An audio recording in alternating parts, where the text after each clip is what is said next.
Hi, Year 11. I'm going to go through this PowerPoint with you about writing analytical essays, and hopefully you can find it useful for the upcoming oral presentation.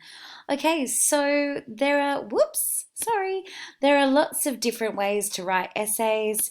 Here we have a bunch of different essay types, but we're going to be looking at analytical essays, and this is really when you dissect and find evidence, get into some sort of conclusion about your text.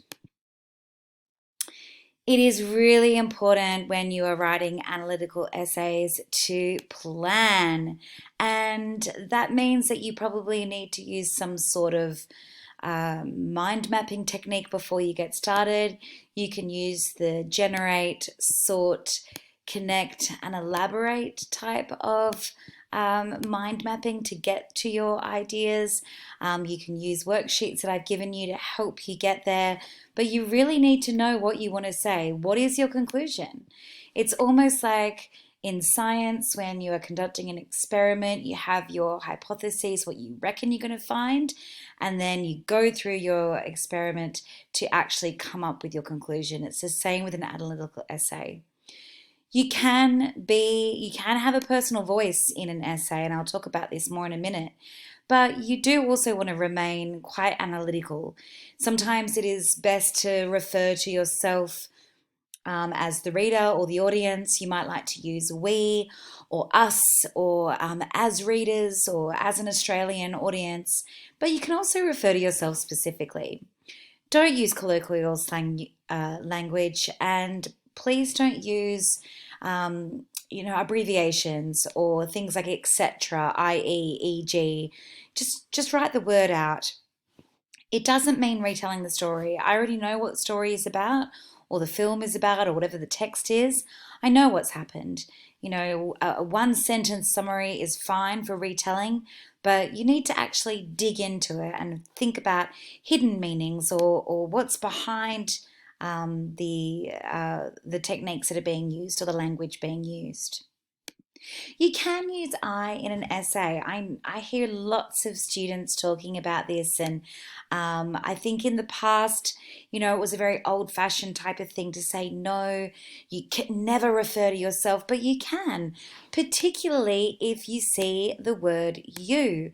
How have you responded? How have you been positioned? How have you been asked to do something? So you can, but just keep it critical.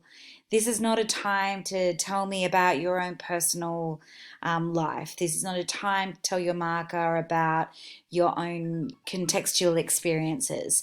It's really just about your analysis of something. So you can use I for sure. The Rosmoyne way of writing essays that graphic organizer that I gave you on Sector is fantastic. And in an introduction, you want to make sure that you are going through your GPS. Now, up here, this can be your global statement. It could be about the text. It could be about context, the author, the subject matter, any of it. It doesn't matter. In your P, which is kind of where it's like your precis, this is really where you want to kind of refer to the essay question. Tell us about the text that you're going to be discussing. And one of my biggest tips would be to make sure that you use the words of the essay consistently, not just in the introduction, but throughout the entire answer. Let your marker know you are answering this question and you know what you're doing. And then your thesis is part of your introduction as well.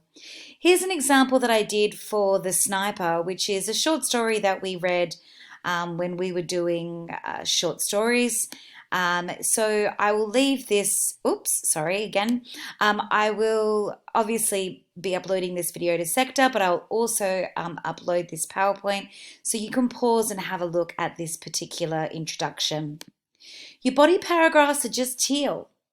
So it's the same kind of thing that you've been using since year 7. Now, I don't necessarily think that teal is the be all and end all, but it's something to there if you want to use it. Make sure that your evidence and your elaboration is the stuff that you get into. This is where you should be really analyzing and showing us these hidden meanings. What do you think the text is about? And don't forget to tell us how you knew and how you are going to answer that question.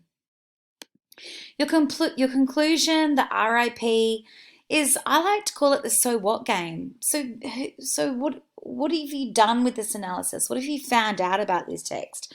How did it answer the question? Again, if I go back to the science experiment, what is your kind of recommendation, or what have you actually uncovered through your analysis of this text? I think it's really boring to say something like, in conclusion, in closing. Forget that.